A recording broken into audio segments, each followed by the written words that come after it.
कहानी स्टार्ट करते हैं। पूस की रात। हल्कू ने आकर स्त्री से कहा, सहना आया है, लाओ, जो रुपए रखे हैं उसे दे दूं, किसी तरह गला तो छूटे। मुन्नी झाड़ू लगा रही थी, पीछे फिरकर बोली, 3 ही तो रुपए हैं, दे दोगे तो कंबल कहाँ से आवेगा। माघ पूस की रात हार में कैसे कटेगी। उससे कह दो फसल पर रुपए दे देंगे, अभी नहीं। हल्कू एक क्षण अनिश्चित दशा में खड़ा रहा। पूस सिर पर आ गया। कंबल के बिना हार में रात को वह किसी तरह नहीं जा सकता, मगर सहना मानेगा नहीं।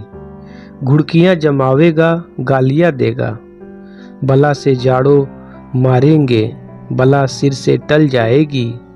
ये सोचता हुआ वह अपना भारी भरकम डील लिए हुए, जो उसके नाम को झूठ सिद्ध करता था, स्त्री के समीप आ गया और खुशामद करके बोला, ला दे दे, गला तो छूटे, कंबल के लिए कोई दूसरा उपाय सोचूंगा। मुन्नी उसके पास से दूर हट गई और आंखें तरेरती हुई बोली, कर चुके दूसरा उपाय, जरा सुनो, कौन उपाय करोगे। कोई खैरात दे देगा कंबल, न जाने कितनी बाकी है जो किसी तरह चुकने ही नहीं आती। मैं कहती हूँ, तुम क्यों नहीं खेती छोड़ देते, मर मर काम करो, उपज हो तो बाकी दे दो। चलो छुट्टी हुई, बाकी चुकाने के लिए ही तो हमारा जन्म हुआ है। पेट के लिए मजदूरी करो, ऐसी खेती से बाज आए। मैं रुपए न दूंगी, न दूंगी। हल्कू उदास होकर बोला, तो क्या गाली खाऊं। मुन्नी ने तड़प कर कहा, गाली क्यों देगा, क्या उसका राज है। मगर यह कहने के साथ उसकी तनी हुई बोहें ढीली पड़ गई। हल्कू के उस वाक्य में जो कठोर सत्य था, वह मानो एक भीषण जंतु की भांति उसे घूर रहा था। उसने जाकर आले पर से रुपए निकाले और लाकर हल्कू के हाथ पर रख दिए। फिर बोली, तुम छोड़ दो अबकी से खेती, मजदूरी में सुख से एक रोटी खाने को तो मिलेगी, किसी की धौस तो न रहेगी। अच्छी खेती है, मजदूरी करके लाओ, वह उसी में झोंक दो, उस पर से धौस। हल्कू ने रुपए लिए और इस तरह बाहर चला मानो अपना हृदय निकाल कर देने जा रहा हो। उसने मजदूरी से एक एक पैसा काट कपट कर 3 रुपए कंबल के लिए जमा किए थे। वह आज निकले जा रहे थे। एक एक पग के साथ उसका मस्तक अपनी दीनता के भार से दबा जा रहा था। पूस की अंधेरी रात, आकाश पर तारे ठिठुरते हुए मालूम होते थे। हल्कू अपने खेत के किनारे ऊख के पत्तों की एक छतरी के नीचे बांस के खटोले पर अपनी पुरानी गाढ़े की चादर ओढ़े काँप रहा था। खाट के नीचे उसका संगी कुत्ता जबरा पेट में मुंह डाले सर्दी से कूं कूं कर रहा था। 2 में से एक को भी नींद न आती थी। हल्कू ने घुटनियों को गर्दन में चिपकाते हुए कहा, क्यों जबरा, जाड़ा लगता है। कहता तो था घर में पुआल पर लेट रह, तो यहाँ क्या लेने आए थे। अब खाओ ठंड, मैं क्या करूं। जानते थे मैं यहाँ हलवा पूरी खाने आ रहा हूँ। दौड़े दौड़े आगे आगे चले आए। अब रो नानी के नाम को। जबरा ने पड़े पड़े दुम हिलाई और अपनी कूं कूं को दीर्घ बनाता हुआ एक बार जमाई लेकर चुप हो गया। उसकी स्वान बुद्धि ने शायद ताड़ लिया, स्वामी को मेरी कूं कूं से नींद नहीं आ रही है। हल्कू ने हाथ निकालकर जबरा की ठंडी पीठ सहलाते हुए कहा, कल से मत आना मेरे साथ, नहीं तो ठंडे हो जाओगे।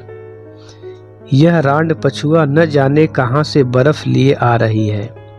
उठूं फिर एक चिलम भरूं, किसी तरह रात तो कटे। 8 चिलम तो पी चुका। यह खेती का मजा है। और एक एक बागवान ऐसे बड़े पड़े हैं जिनके पास जाड़ा जाए तो गर्मी से घबरा कर भागे। मोटे मोटे गद्दे, लिहाफ, कंबल, मजाल है कि जाड़े का गुजर हो जाए। तकदीर की बखूबी है, मजदूरी हम करे, मजा दूसरे लूटे। हल्कू उठा और गड्ढे में से जरा सी आग निकालकर चिलम भरी। जबरा भी उठ बैठा। हल्कू ने चिलम पीते हुए कहा, पिए चिलम, जाड़ा तो क्या जाता है, जरा मन बहल जाता है। जबरा ने उसके मुंह की ओर प्रेम से छलकती हुई आंखों से देखा। हल्कू, आज और जाड़ा खा ले, कल से मैं यहाँ पुआल बिछा दूंगा, उसी में घुसकर बैठना, तब जाड़ा न लगेगा। जबरा ने आगे पंजे उसकी घुटनियों पर रख दिए और उसके मुंह के पास अपना मुंह ले गया। हल्कू को उसकी गर्म सांस लगी।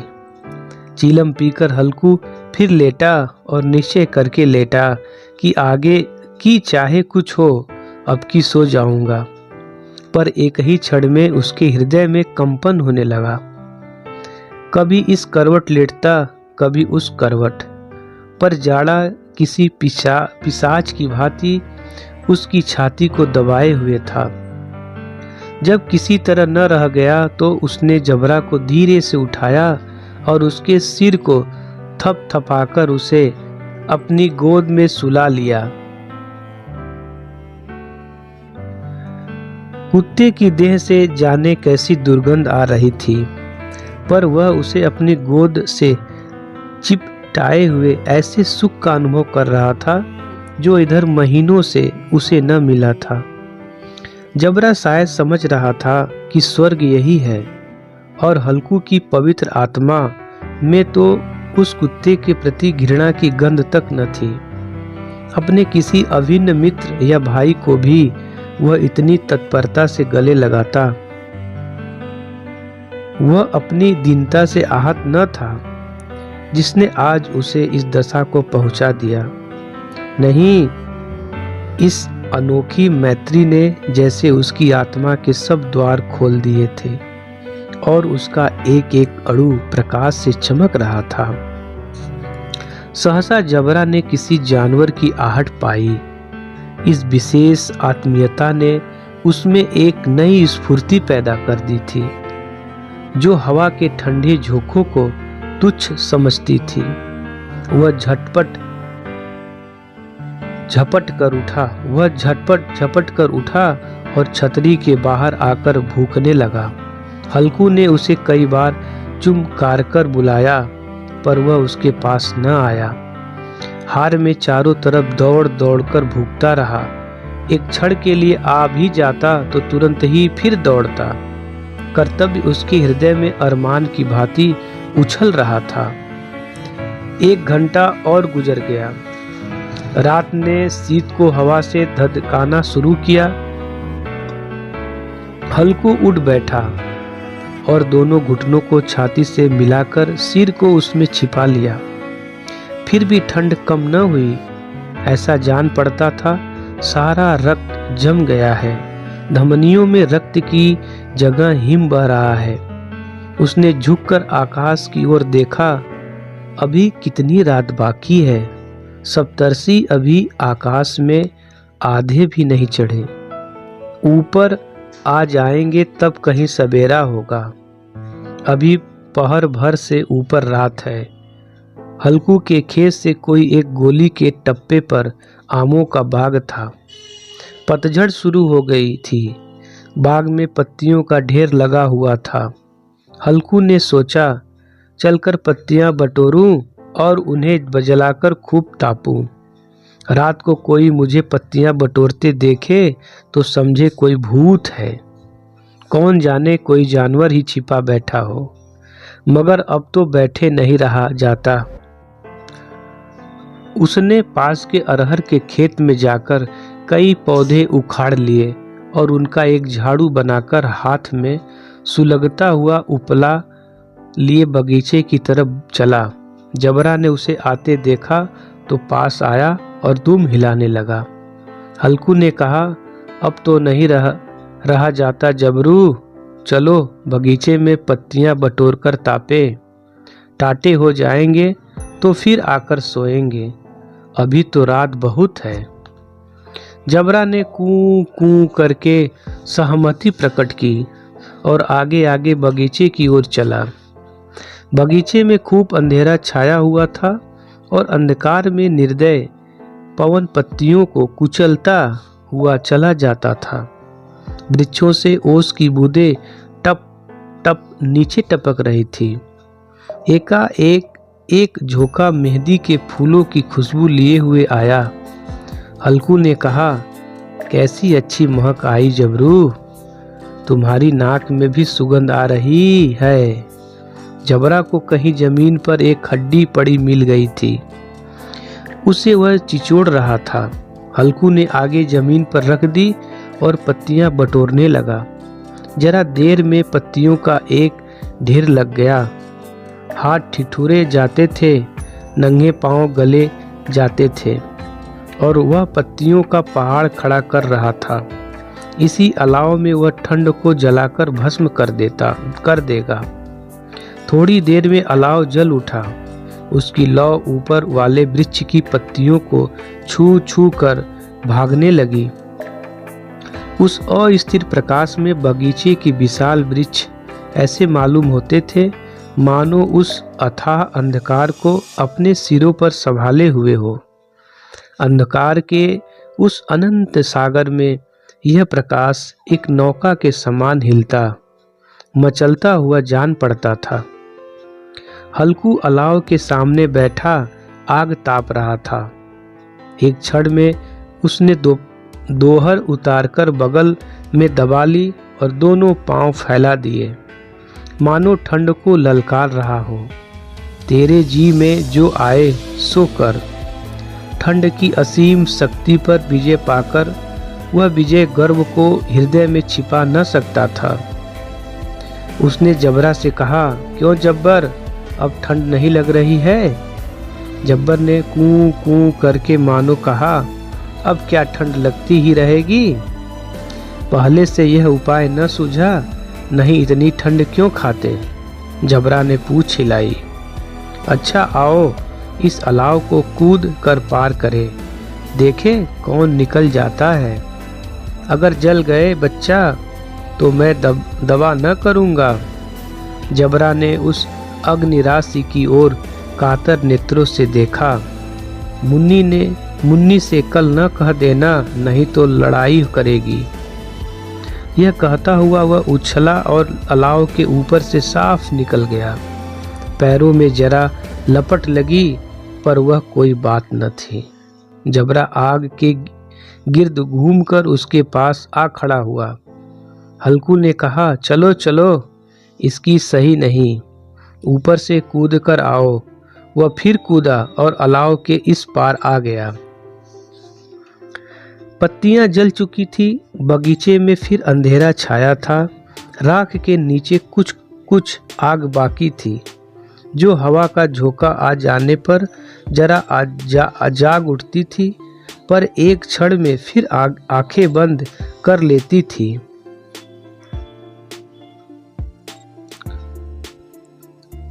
हल्कू ने फिर चादर ओढ़ ली और गर्म राख के पास बैठा हुआ एक गीत गुनगुनाने लगा। उसके बदन में गर्मी आ गई थी, पर ज्यों-ज्यों शीत बढ़ती जाती थी उसे आलस्य दबाए लेता था। जबरा जोर से भूख कर खेत की ओर भागा। हल्कू को ऐसा मालूम हुआ कि जानवरों का एक झुंड उसके खेत में आया है। शायद नीलगायों का झुंड था। उनके कूदने दौड़ने की आवाज़ें साफ कान में आ रही थी। फिर ऐसा मालूम हुआ कि वह खेत में चर रही है। उनके चबाने की आवाज़ चर चर सुनाई देने लगी। उसने दिल में कहा, नहीं, जबरा के होते कोई जानवर खेत में नहीं आ सकता। नोच ही डाले, मुझे भ्रम हो रहा है। कहा, अब तो कुछ नहीं सुनाई देता, मुझे भी कैसा धोखा हुआ। उसने जोर से आवाज़ लगाई, जबरा जबरा। जबरा भूखता रहा, उसके पास न आया। फिर खेत के चरे जाने की आहट मिली। अब वह अपने को धोखा न दे सका। उसे अपनी जगह से हिलना जहर लग रहा था। कैसा दंदाया हुआ था इस जाड़े पाले में खेत में जाना, जानवरों के पीछे दौड़ना, और सूझ जान बैठा पड़ा। वह अपनी जगह से न हिला। उसने जोर से आवाज़ लगाई, लिहो लिहो लिहो। जबरा भूख उठा। जानवर खेत चर रहे थे। फसल तैयार है, कैसी अच्छी खेती थी, पर ये दुष्ट जानवर उसका सर्वनाश किए डालते हैं। हल्कू पक्का इरादा करके उठा और 2-3 कदम चला, पर एकाएक हवा का ऐसा ठंडा चुभने वाला बिच्छू के डंक का सा झोंका लगा कि वह फिर बुझते हुए अलाव के पास आ बैठा और राख को कुरेदकर अपनी ठंडी देह को गरमाने लगा। जबरा अपना गला फाड़े डालता था। नील गायें खेत का सफाया किए डालती थी और हल्कू गर्म राख के पास शांत बैठा हुआ था।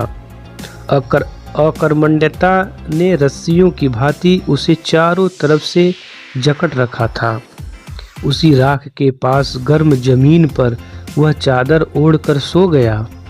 सवेरे जब उसकी नींद खुली तब चारों तरफ धूप फैल गई थी और मुन्नी कह रही थी, क्या आज सोते ही रहोगे? तुम यहाँ आकर रम गए और उधर सारा खेत चौपट हो गया। हल्कू ने उठकर कहा, क्या तू खेत से होकर आ रही है? मुन्नी बोली, हाँ, सारे खेत का सत्यानाश हो गया। भला ऐसा भी कोई सोता है? तुम्हारे मड़ैया डालने से क्या हुआ? हल्कू ने बहाना किया, मैं मरते मरते बचा। तुझे अपने खेत की पड़ी है? पेट में ऐसा दर्द हुआ कि मैं ही जानता हूँ। दोनों फिर खेत की डांड पर आए। देखा सारा खेत रौदा पड़ा हुआ है और जबरा मड़ाया के नीचे चित लेटा है, मानो प्राण ही न हो।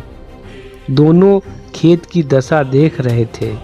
मुन्नी के मुख पर उदासी छाई थी, पर हल्कू प्रसन्न था। मुन्नी ने चिंतित होकर कहा, अब मजदूरी करके माल गुजारी भरनी पड़ेगी। हल्कू ने प्रसन्न मुख से कहा, रात की ठंड में यहाँ सोना तो न पड़ेगा। साथियों, यह कहानी कैसा लगा? देखिए हल्कू और जबरा ये ठंड में कैसे रात काटे, इस दर्दनाक ठंड की दशा को दर्शाया गया है जो बहुत ही दर्दनाक है। प्यारे साथियों, इस वीडियो को ज़्यादा से ज़्यादा शेयर करें, लाइक करें और सब्सक्राइब करें। नमस्कार।